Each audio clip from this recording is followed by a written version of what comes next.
Jadi SBS ini, Sekolah Bendahara Sekolah ini membantu para bendahara sekolah untuk mengelola atau menata kelolakan uang yang ada di sekolah begitu. Assalamualaikum warahmatullahi wabarakatuh. Tabi pun jumpa kembali dalam program podcast Yayasan Darul Hikmah bersama saya Novian Iskandar.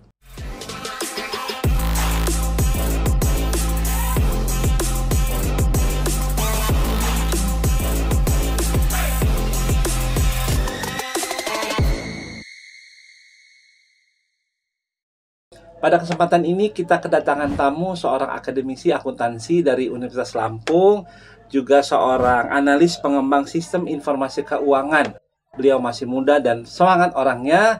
Beliau adalah Bapak Pigo Nauli SEMSC. Selamat datang Pak Pigo. Selamat datang. Gimana kabarnya? Alhamdulillah baik Pak Nopian. Ya, kemarin kita baru saja mengadakan kegiatan pelatihan ya, namanya sekolah bendahara sekolah gitu. Kita mengundang para bendahara sekolah dan beberapa bendahara lembaga lainnya untuk membekali para bendahara untuk mengelola bagaimana sistem keuangan bisa lebih baik dan rapi, dan hal ini kita mengundang Bapak Pigo Nauli sebagai narasumber.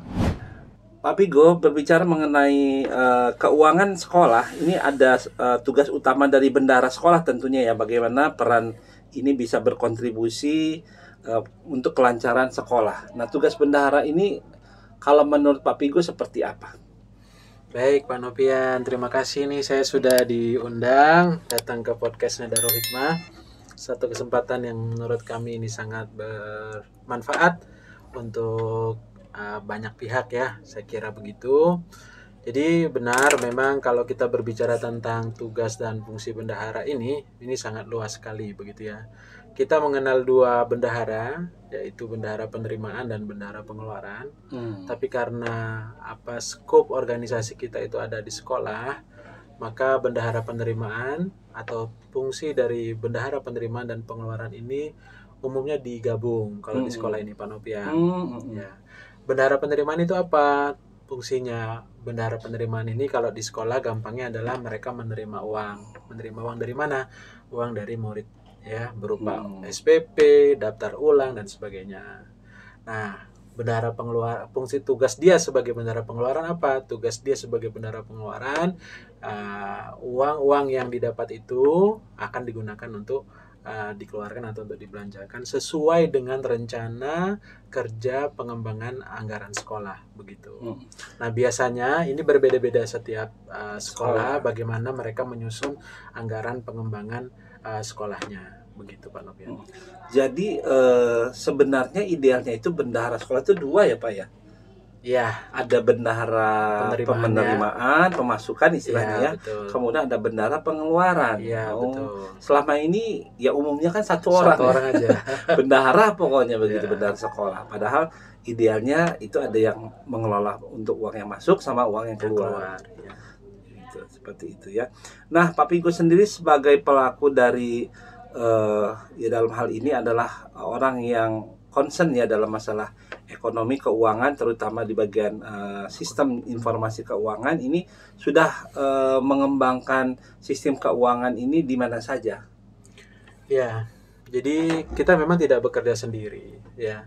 Untuk mendesain atau mendevelop sebuah sistem informasi manajemen khususnya di keuangan, tentu kita juga akan melibatkan banyak pihak ya, terutama adalah para programmer hebat ya, yang memang mereka punya daya analitis yang bagus begitu ya. Kemudian juga tentu adalah pihak sekolah ataupun pihak yang mau dikembangkan ini organisasinya khususnya untuk sistem informasi keuangannya. Jadi kalau berbicara di mana ya, saya kira sekolah-sekolah di Bandar Lampung diantaranya adalah Yayasan Darul Hikmah dengan permata bundanya. Mereka punya 9 unit sekolah begitu, juga di yayasannya begitu. Kemudian juga di beberapa koperasi ya, saya mengembangkan sistem informasi keuangannya, UMKM, termasuk juga lembaga-lembaga nirlaba seperti Palang Merah Indonesia, UDD Kota Bandar Lampung, UDD itu apa? Unit transfusi darah lah, yang biasa kalau PMI itu ya? PMI lah gitu. Iya. Mereka yang termasuk saya dampingi untuk menyusun atau mengembangkan sistem informasi keuangannya begitu.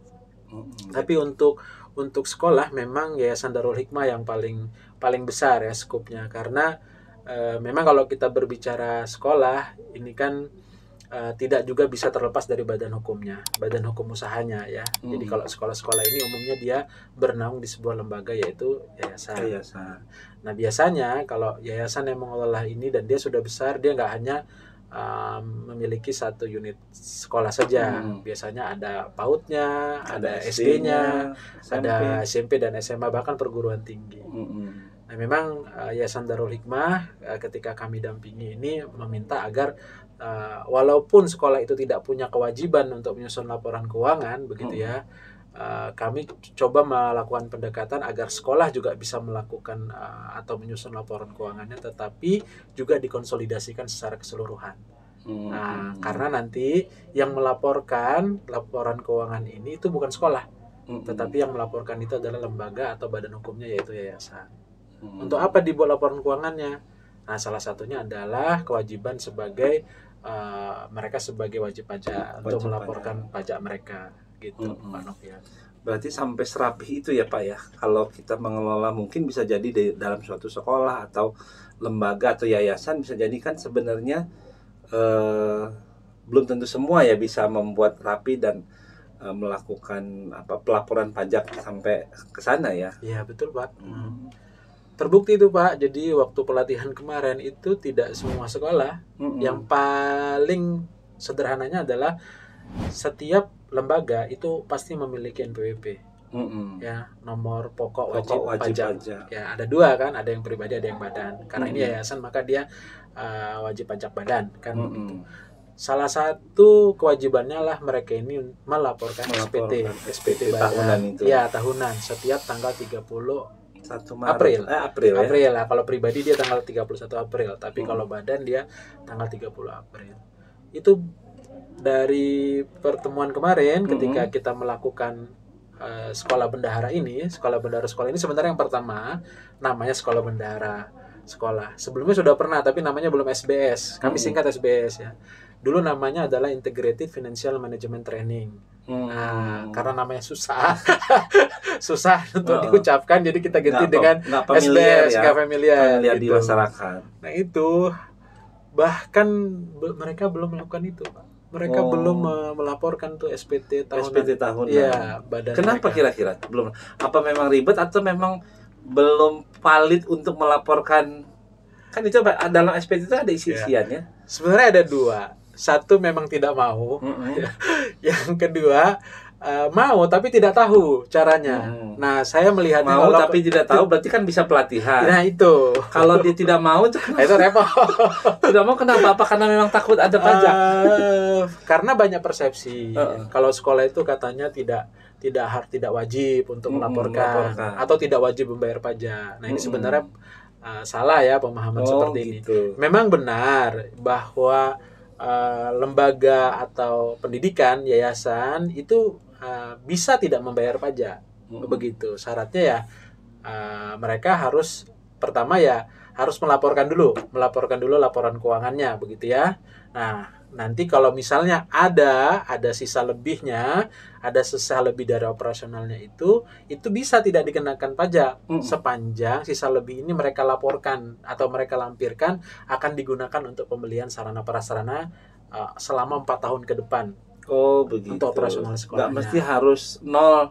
Tidak harus nol, nggak mungkin lah logikanya nol kan. Kalau nol ya rugi kan, kira-kira gitu. Ada sisa ya tapi digunakan untuk itu. Dan itu tidak kena pajak ya? Tidak kena pajak. Tidak kena pajak. Jadi ini mungkin paradigma ini yang perlu masyarakat tahu ya, terutama para lembaga-lembaga ataupun sekolah yang bahwa ini ternyata tidak serumit ataupun tidak. Ya betul, mudah Pak Novian, mudah sekali. Jadi gini, memang benar tugas bendahara itu kan tadi saya bilang ya, menerima, kemudian menyimpan, membelanjakan gitu ya, menerima uang, menyimpan uangnya, membelanjakan, dan kemudian juga melaporkan kan begitu. Nah setiap sekolah pasti punya bendahara ya. Nah karena kita terikat dengan lembaga atau badan hukumnya yaitu yayasan, maka bendahara-bendahara ini kan harus membuat laporan keuangan konsolidasian. Umumnya kesulitannya di sini begitu. Umumnya kesulitan para bendahara ini ketika dia berkoordinasi dengan bendahara yayasannya, ini sering terjadi gagal lah begitu ya, karena tidak terikot dengan baik. Karena waktunya juga sangat terbatas, karena laporan itu kan berakhir di tanggal 31 Desember ya, dan kemudian baru nanti dilaporkan di bulan April tanggal 30. Nah, kadang-kadang karena kesulitan inilah yang menyebabkan mereka nampak tidak tuntas lah begitu Pak Nopian. Padahal sebenarnya ada salah satu solusi yang harus sama-sama dipahami oleh pengelola sekolah atau pengurus yayasan, itu adalah memanfaatkan teknologi yang aplikatif begitu untuk kepentingan pengelolaan keuangan di lembaganya begitu Pak Nopian. Nah itu ya memang menjadi ya kekinian ini kan perlu seperti itu ya, bagaimana rumitnya dan sulitnya ya tugas seorang bendahara ketika membuat laporan-laporan terutama ya. Betul. Kemudian juga mana mengelola pembelanjaan yang memang tidak melanggar aturan, kalau itu termasuk dana BOS ya. Iya, betul. Dari pemerintah juga. Ya. Nah, ini yang mungkin sangat membantu ya program dari sekolah bendahara sekolah ini ya. Sekolahnya para bendahara sekolah. Nah, kira-kira bisa diceritakan Pak isi dari pelatihan atau sekolah bendahara sekolah ini seperti apa kira-kira yang dipelajari? Baik, terima kasih Pak Nopian. Jadi memang tadi saya sedikit lupa ya. Jadi memang dua tusi bendahara itu kan memang dia menerima juga mengeluarkan ya begitu. Secara tusi begitu. Tetapi karena ya kita pahamilah bahwa sekolah kan juga memiliki keterbatasan anggaran. Kalau dia harus meng-hire 2 bendahara atau 2 SDM yang mengelola keuangan kan juga ada cost-nya kan begitu. Nah, selain itu juga bendahara ini juga punya kewajiban kaitannya dia sebagai bendahara BOS. Ya. Nah, itu harus satu orang apa boleh beda orang bendahara BOS? Bendahara BOS itu harus dia juga sebagai bendahara sekolah. Begitu, ya. Karena dia harus terikot, harus tercatat, harus dilaporkan. Kepala sekolah dan bendahara BOS itu harus dilaporkan ke Satker terkait, yaitu Dinas Pendidikan. Ya, jadi memang kalau melihat dari relasinya, hubungannya antara sekolah dengan dinas itu kan, Dinas Pendidikan itu para bendahara sekolah ini adalah pembantu bendahara pengeluaran yang ada di Dinas Pendidikan. Jadi karena memang anggaran BOS itu dari dinas, ya kemudian diberikan kepada sekolah, ya kan, maka kan dinas berkewajiban untuk melakukan meminta laporannya, pertanggungjawabannya begitu. Nah, maka bendahara-bendahara sekolah ini membantulah bendahara pengeluaran dinas itu untuk menyusun laporan keuangan sesuai dengan aturan yang berlaku. Nah, itu yang saya lupa. Itu lagi tambahannya. Jadi memang berat sekali gitu loh. Makanya menurut hemat kami berat itu pekerjaannya, tetapi pikiran jangan berat. Karena kalau udah berat pekerjaan, pikirannya berat juga, susah tuh, kacau udah semua. Beratnya beban hidup. Iya betul. Nah, jadi SBS ini, Sekolah Bendahara Sekolah ini membantu para bendahara sekolah untuk mengelola atau menata kelolakan uang yang ada di sekolah begitu. Jadi kami memiliki 7 program ya, atau kami istilahkan dengan modul. Ya. Modul pertama ini berkaitan dengan tata kelola keuangan. Ya, itu berkenaan dengan mulai dari proses perencanaan, penganggaran, kemudian penatausahaan, kemudian sampai reporting. Begitu Pak Nopian. Ini modul pertama begitu. Nah, modul kedua nanti kita juga akan memfasilitasi teman-teman bendahara sekolah untuk belajar terkait dengan masalah perpajakan. Jadi pajak-pajak di sekolah itu apa saja. Umumnya sih kalau untuk pajak-pajak yang terkait dengan BOS itu sudah oke lah begitu ya, karena mereka dipandu oleh orang dinas, dibantu juga dengan teman-teman inspektorat kota begitu ya, untuk mendampingi teman-teman bendahara BOS khususnya begitu. Nah, tetapi juga jangan lupa yayasan itu juga punya kewajiban untuk memotong dan memungut begitu, karena kan anggaran sekolah itu tidak hanya dari BOS, tetapi juga ada anggaran dari yayasan, ya, dari orang tua sumber pendanaannya. Itu modul kedua. Jadi pajak-pajak ya. Pajak PPh 21, bagaimana kita memotongnya, perhitungannya seperti apa, kemudian melaporkan SPT masanya, begitu ya, PPh 23, kemudian PPh pasal 4 ayat 2. Biasanya inilah yang banyak menjadi objek pajak di masing-masing sekolah. Itu yang kedua. Kemudian yang ketiga, kita juga memfasilitasi teman-teman bendahara untuk belajar tentang bagaimana manajemen aset di sekolah.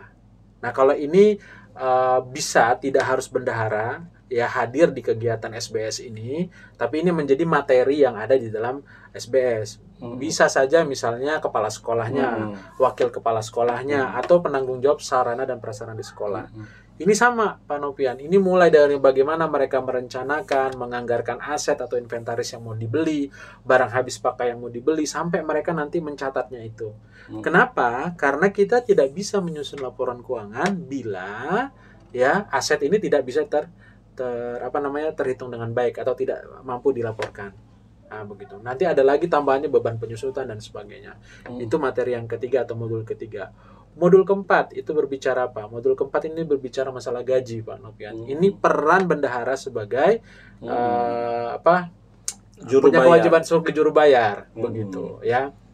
Beda-beda setiap sekolah. Maksudnya gaji gimana nih? Gaji guru. Nah, ini kan harus dibayar nih. Ya kan, bagaimana menghitungnya, bagaimana komponen gajinya, gaji pokok, mungkin ada tunjangan-tunjangan begitu ya. Nah, kita punya template begitu ya yang kita sudah kembangkan sehingga teman-teman itu nanti bisa sharing di situ ya. Kadang ada sekolah itu yang dia gaji itu gelondongan aja begitu. Ya kan? Nah, ini dalam manajemen payroll atau dalam manajemen penggajian ini kurang baik gitu. Nah, kita di SBS ini itu melatih dan mengajari mereka konsep-konsep penggajian yang ada ya. Ada mungkin di industri, mungkin berarti ada. Ini kalau untuk masalah gaji bukan, ini kan masalah teknis ya si bendahara mengelola, tapi perlu juga sepertinya ini menurut saya ya, tentunya diperlukan juga pemegang kebijakannya tentunya supaya memahami. That's right. Sehingga dia bisa memutuskan lembaganya menggunakan misalnya sistem payroll atau bagaimana komponennya itu yang sesuai itu untuk pegawainya apa saja, bukan gelondongan gitu ya. Betul sekali Pak. Kalau bendahara kan hanya teknis. Iya, betul. Berarti perlu diikutsertakan juga ya para. Iya, memang setiap modul ketika kita rilis tanggal mau melaksanakan SBS itu kita minta orang-orang yang relate dengan pelatihan itu, dengan program itu. Bisa kepala sekolahnya, bisa bendaharanya, bisa ketua yayasannya, bendahara yayasannya, begitu Pak Nopian. Jadi syukur ya, itu ada satu sekolah itu yang hampir semua terpenuh itu. Ketua yayasannya datang, begitu ya. Bendahara yayasannya datang, bendahara sekolahnya datang. Oh, kalau ini datang good banget. Ya, jadi klik ya. Klik. Jadi kalau ada pelatihan nanti si bendahara sekolah mau mempresentasikan ke misalnya nih ke ketua yayasannya atau bendahara yayasan, kalau nggak sesuai dengan kadang miss dia datang udah bawa nih habis pelatihan semangat. Oh, ini kayaknya bisa nih diterapkan di sekolah saya. Tapi ketika mendeliver pengetahuannya itu ke ketua yayasannya, itu ketua yayasannya atau pengurusnya tidak nyambung. Iya. Wah, itu kadang-kadang mentah lagi. Nggak terlaksana. Betul. Dan itu sudah sering terjadi gitu ya. Nanti mereka curhat sama kita, Pak, ini kayaknya berat. Ilmu bagus-bagus dapat jadi. Tapi saya kira ini persoalan mendeliverinya ya. Karena kalau pengurus yayasannya juga oke, saya kira mereka relatif terbuka ya, begitu ya Pak Nopian. Nah, itu yang keempat. Yang kelima? Yang kelima ini nanti kita berbicara tentang bisnis lembaganya. Karena sekolah ini kan ya namanya banyak siswa. Nggak hanya mengandalkan dari orang tua. Iya, betul. Ya. Perlu masukan income dari lainnya. Dalam hal ini bisnis. Bisnis apa saja yang bisa dikembangkan oleh sekolah? Kira-kira apa Pak Novia? Kira-kira apa ya? Ada nih orang tua yang kesulitan mengantar anaknya. Berarti abodemen gitu. Itu salah satu. Kemudian juga sekolah juga kan makan atau siswa begitu. Supaya orang tua nggak repot lagi ya. Betul. Kemudian mungkin juga semacam apa minimarket gitu yang bisa juga dihidupkan ya ekonomi di sekolahnya. Nah, kita mengembangkan itu dengan berbasis Android, Pak Nopian. Darul Hikmah dengan seluruh undernya, yaitu Sekolah Permata Bunda. Sudah pakai sistem ini. Ya, begitu. Jadi guru-guru terutama ya, karena memang baru kita expose yang di guru dan pegawai. Jadi mereka katakannya DH Catering. Nah, jadi DH itu sekarang gurunya setiap pagi itu seperti mesen ini Pak Nopian, GoFood. GoFood Ya, itu GoFood, untuk Shopee, catering. itu untuk Ya. catering. Jadi untuk makan siang setiap guru pegawai itu sudah bisa memilih makanan Menu yang ya, sesuai sesuai dengan ya seleranya dia aplikasi, di ya. aplikasi. Tinggal klik klik klik klik. Nah, itu pakai makanan sistem datang. ya. Oh iya Pak Pakai Nopian, sistem. pakai Memang sistem. sangat ini ya. Ya. Nah, kalau sekiranya ya para bendahara ataupun siapapun pemangku kepentingan di lembaga itu terkait ya, ini bisa digunakan ya. Kita sudah mengembangkan aplikasi ini dan silahkan digunakan gitu ya Pak Nopian. Nah itu yang kelima. Kemudian yang keenam ini kita berbicara tentang cash management. Sistem apa namanya sistem keuangan ya, informasi bisnis keuangan. ya. Itu yang selain catering tadi ada lagi misalnya ada rental mobil, ada rental mobil, kemudian abodemen, ada laundry, ada food court begitu. Dan semua terintegrasi. Mulai dari dalam satu aplikasi. Ya, sistem itu kemudian di dalamnya ada tadi yang saya sebutkan, bisnisnya abodemen, laundry, catering, kemudian food court begitu ya, DH rent ya, misalnya rental mobil. Ya, karena konsep ini kan kalau satu unit mobil ditaruh di sekolah, saya kira manfaatannya kurang maksimal dan juga kemampuan sekolah untuk mengadakan kendaraan juga kan sulit begitu ya. Nah, jadi bagaimana satu itu bisa dinikmati sekolah warga sekolah, kemudian termasuk guru, termasuk siswa karyawan boleh menggunakan itu, tapi semua proses harus dikontrol dengan sistem. Supaya nggak ada benturan jadwal gitu ya. Dan tentu juga tarifnya juga tetap bertarif karena tarif ini kita manfaatkan untuk maintenance, kita juga harus bayar driver begitu. Itu contoh-contohnya Pak Nopian. Oke, yang keenam Modul keenam ini modul khusus ini ya, karena ini harus berelasi dengan bank, yaitu kita punya bukan produk ya, tapi lebih kepada memanfaatkan fitur-fitur yang dimiliki perbankan ya, dan itu biasanya fasilitasnya free. Tapi banyak itu institusi pendidikan belum menggunakan ya. Semua bank itu punya namanya cash management system. System. Jadi bagaimana uang yang ada di rekening milik lembaga itu dikontrol dengan baik ya. Jadi ada matriksnya di situ, siapa sebagai maker, siapa yang membuat transaksi, siapa yang meng-approve, bahkan bisa dibuat beberapa lapis gitu ya. Jadi memang ini salah satu manfaatnya adalah internal control bagi lembaga keuangan untuk bisa menjadikan proses rilisnya uang itu termanage dengan baik begitu. Nah, ini belum banyak dimanfaatkan oleh para lembaga pendidikan khususnya ya. Kita sebenarnya ingin mendorong gitu ya, karena fitur ini banyak manfaatnya. Ya begitu, kita gampang untuk menghitung berapa total uang kita. Kalau uangnya ada di brankas kan kita susah. Atau ada di bank tapi belum masuk ke dalam cash management system ya, kita tetap repot menjumlah-jumlahkan, buka saldonya terus. Tapi kalau dengan cash management system ini, selain kita manfaatkan yang konvensionalnya, kita pilih rekening, tapi dengan CMS ini kita bisa mengelolanya dengan jumlah yang lebih besar. Misalnya seperti Yayasan Darul Hikmah yang kami bantu begitu ya, mereka punya 32 rekening ya. Kenapa banyak rekeningnya?